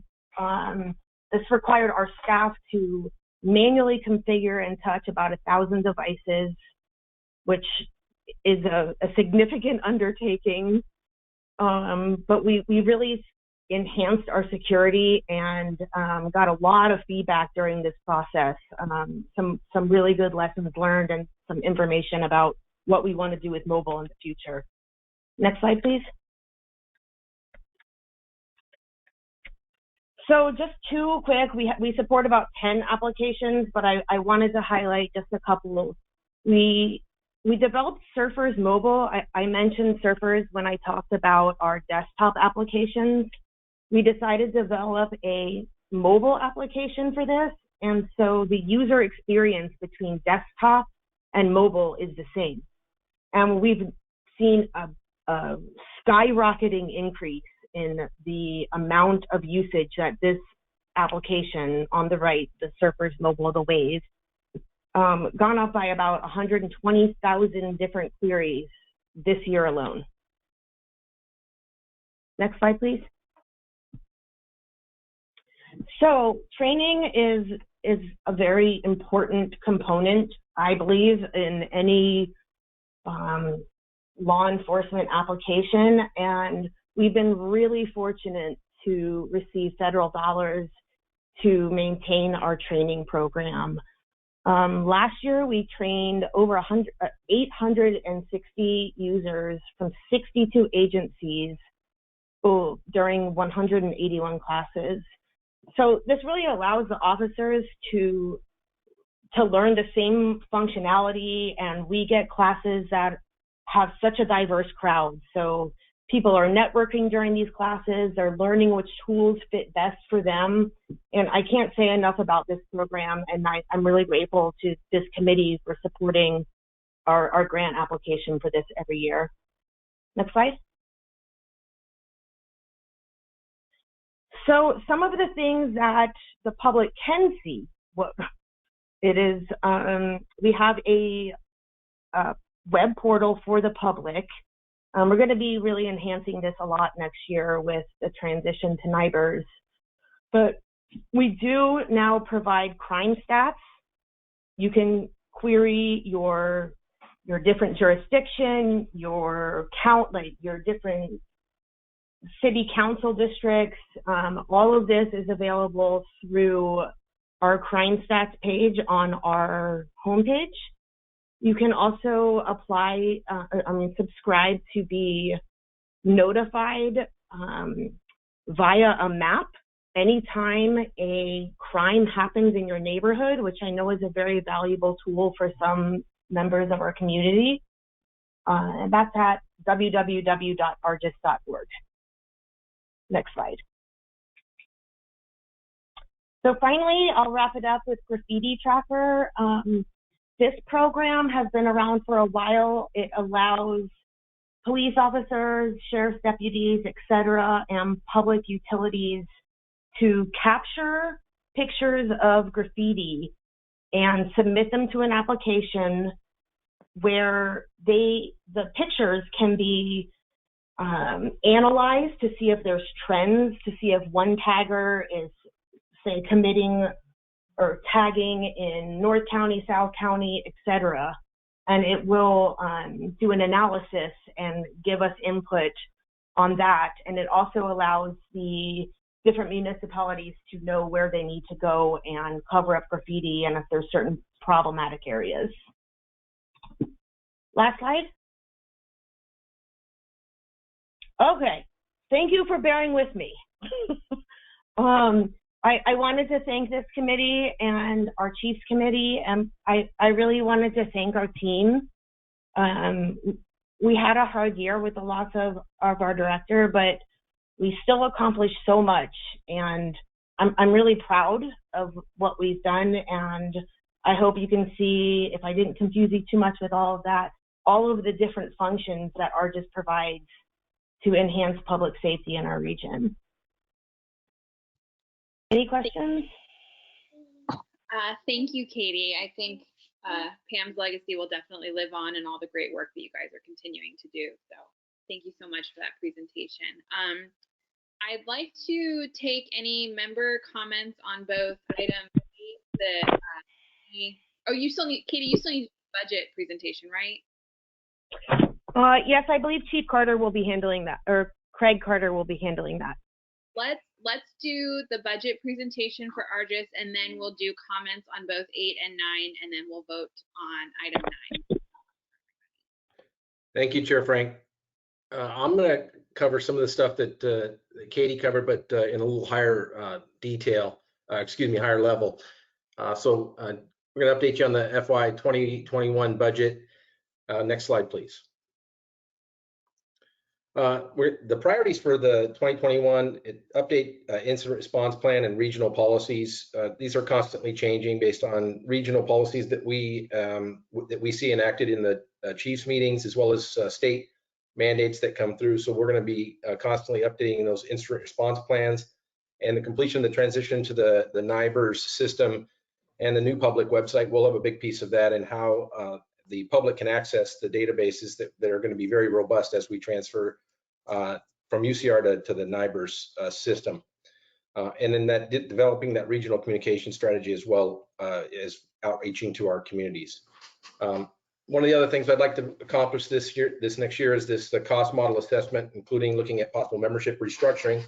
It's an interesting thing. As I started to peel back the onion, if you will, I could see that there were maybe some inconsistencies, and I'd like to see if we clean those up as we move forward the next several years. Implement results from the network vulnerability assessment. We can continue to do that. We did an assessment in FY20, and we will continue to make assessments and changes as necessary to our network. And the network redesign for enhanced security. This is always on the forefront for us. We have some very guarded information, and we want to make sure that it's not infiltrated by people that want to do harm. So we're going to be constantly working on enhancing that security. Next slide, please. So the 2020, the budget, we are looking at the core member fees, agencies fees, and remaining unchanged. The member affiliates fees unchanged as well. And the ex officios, we'll see what the JPA is allows us to do with the CPI adjustment. We'll be doing the CPI adjustment increase for 2021 of 3.24% for the San Diego County region. Our total budget will be $7,353,404. Next slide, please. So just a little breakdown, as you can see from the percentages here. Most of what we spend is on infrastructure. 21% is on maintenance, 16% administration, 14% on that new tools piece, and 19% for grants. Next slide, please. And one more. Infrastructure is what I'm going to cover now. So infrastructure is obviously very critical. I talked a little bit about that as far as firewall intrusion in the security section, antivirus software, compliance with FBI, CGIS, and Cal DOJ security policies, especially with the increase that we're going to be working on with the NIBRS. We want to make sure that our security and firewall infrastructure is good. So we monitor that 24/7. We also monitor in that systems administration piece about 165 servers and 170 terabytes of data storage. I can't equate that exactly what it means, but I know 170 terabytes is a lot. So we're doing our best to keep that protected as well. Disaster recovery and backup as well. Should something happen, that we have a redundant system out of state that can help systems restore if we need to. The network includes circuits and routers for over 60 sites remotely, and 24/7 monitoring tools, security stability, and redundancy as well. Next slide, please. Just as what Katie a little bit alluded to, when you're talking about the La Mesa PD dispatcher wanting information on the sheriff's department's booking, or maybe Cal DOJ on warrants, or Cal Photo, those agencies in the field and in the dispatch centers will go through the Argis network. It's like a one-stop shop. They'll go in there and find the information that they need, and then be able to push that back out to the officers and deputies out in the field. So Argis is a critical piece to the county and the region, and keeping it as a one-stop shop. If not, we'd have to have separate databases and access points to look at all the things that are on the right there as far as information sharing. Next slide, please. And Katie did cover this. This has been a big success, 1,200 plus devices out in the field, and 10 applications on that device, with 30 plus agencies that are participating, and 24/7 support with that. As you can imagine, 1,200 smartphones, if you will, out there. in the hands of the deputies and police officers. When they stop some individual, they can put the information in real time. It'll query the database that ARGIS puts together and bring that response back to the officer in the field for enhanced officer safety and a quicker turnaround to get the individual back out on their own. So it's been an amazing program with the ARGIS Mobile. Next slide, please. And now I'll talk about maintenance.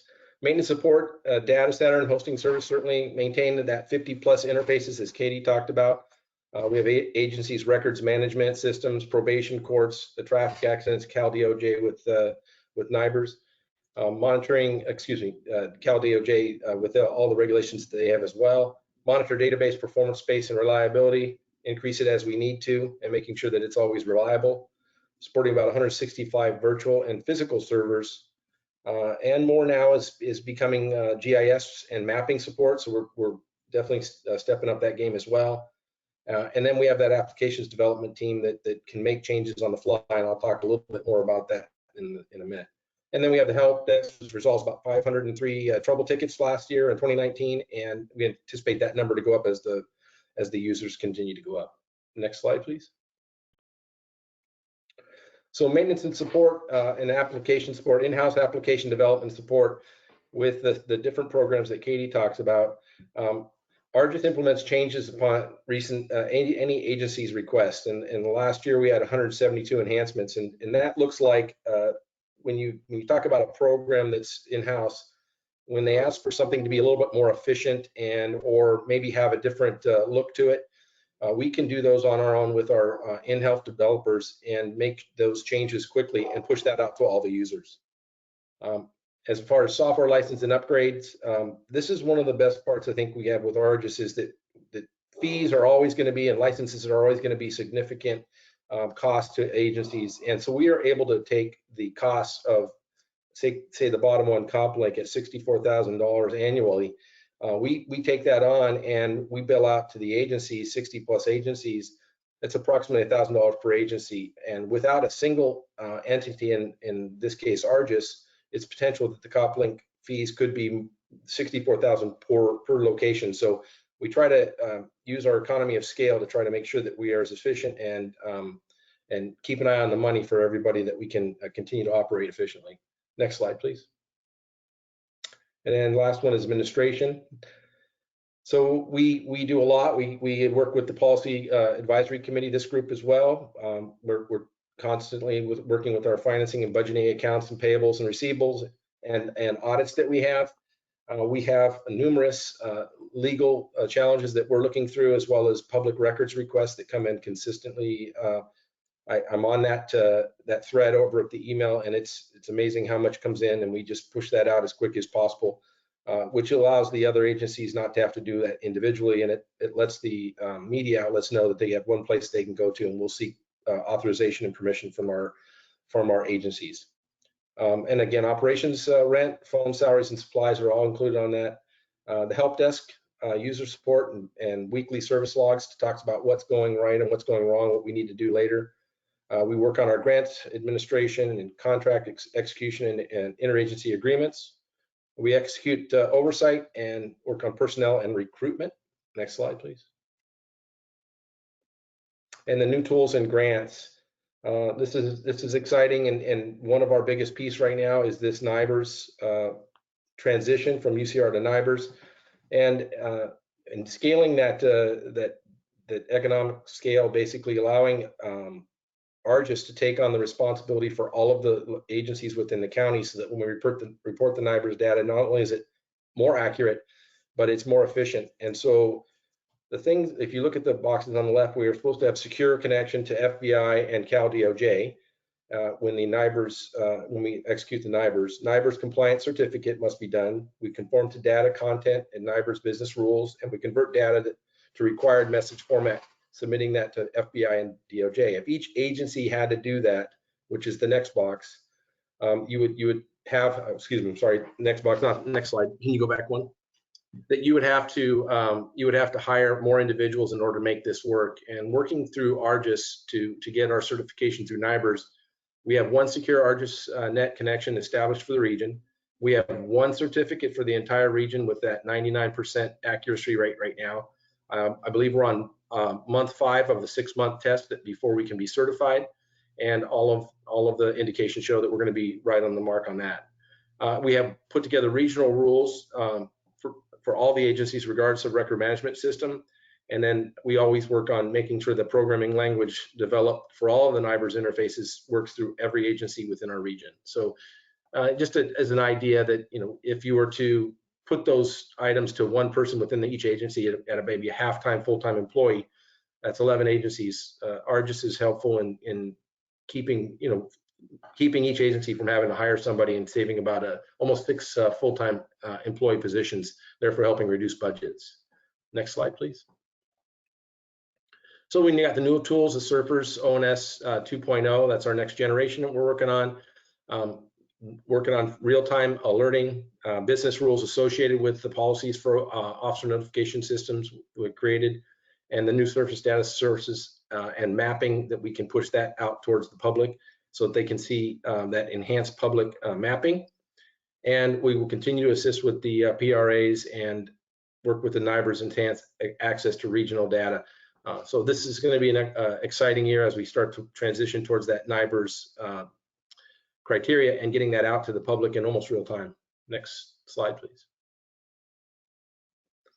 We're going to continue to work on the desktop experience pilot program. We've been working with that for years, and what that looks like is taking the smartphone that's currently in the hands of over 1,200 users and allowing that smartphone to come into the station from the car, and it'll basically connect to a dock, which then would allow that to be the computer. Could potentially reduce the desktops that are needing to be purchased through agencies. So we're working on making that pilot program successful and continue to push forward with that and make changes as necessary. With that pilot program, we also have smartwatches. Basically could put notification in the hands of officers and deputies in the field in real time as an alert, like with any smartwatch. And we're going to have to continue to work with our security protocols. We are looking at implementing fingerprint readers. We're working with the Sheriff's Department on that for in-the-field fingerprint readers, and situational awareness and location-based services tools. When we have a major incident, that officers and deputies would know exactly who's around them and what resources they have to bear. Next slide, please.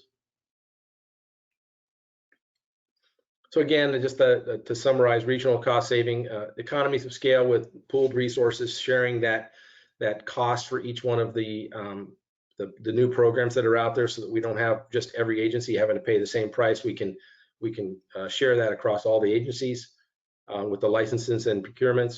ARGIS averages of $1 million annually in grant funding that we hope to continue to increase that in the years to come. And we keep developing metrics to assess return on our investment to make sure that ARGIS is delivering what the agencies want from us and that we remain relevant. Next slide. I think that's my last slide. One more. Yes, so if there's any questions, Chair, I'll turn it back to you. Thank you, Craig. So what I'd like to do now is take any member comments on either item 8, the 2019 accomplishments, or item 9, the budget. So if there's any members interested in speaking, please raise your hand. I don't see any. Tessa, do we have any public comment for either of these items? Sure. I want to first make a correction on the minutes. Supervisor Greg Cox noted to me that his vote is yes. So the vote on the minutes will be corrected to reflect a unanimous vote with all members present. And on items 8 and 9, there are no further public comments. Great, thank you. Can I have a motion to approve item 9, the draft fiscal year 2021 public safety work program and budget? Motion to approve, Gore. Thank you, Sheriff. Is there a second? Anyone raise their hand? I can second it, right? We've got Councilmember Mark West for a second. Second. Thank you. And now I'll ask the clerk to begin the roll call vote. Thank you, everyone, for your patience. Tessa? Thank you. East County, Mayor John Minto. Go ahead, Mayor. Yes. North County Coastal, Vice Chair Keith Blackburn.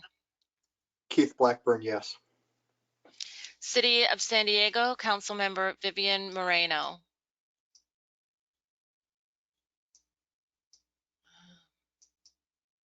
Is she? I don't see her listed.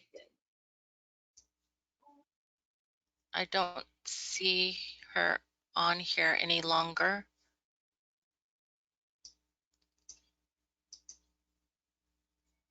So we will put City of San Diego as absent. County of San Diego is absent. North County Inland Chair Kaylin Frank. Yes. South County Councilmember Mark West.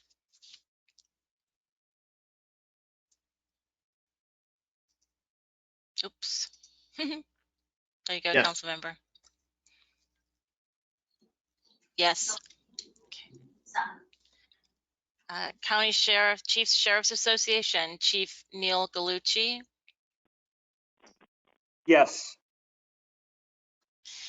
County Chief Sheriff's Association, Chief Roxana Kennedy. She's under Roxana. Sorry, I'm talking to myself. Can you hear me? Roxana Kennedy, yes. Yes, thank you. Regional Fire Emergency Medical Services, Chief Stephen Abbott. Yes. San Diego County District Attorney, Assistant Chief Investigator Joe Cargill. Yes. San Diego County Sheriff Bill Gore. Yes. San Diego Police Department Assistant Chief Chris McGrath.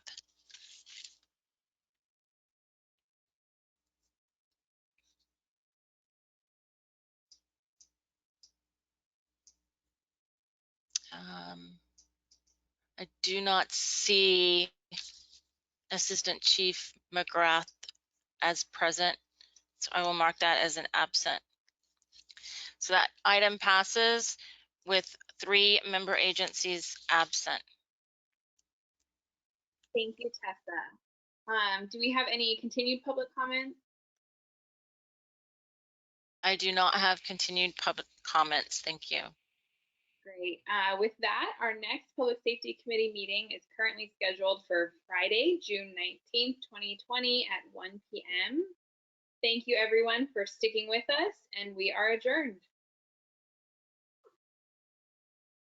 Thank you, Chair Frank.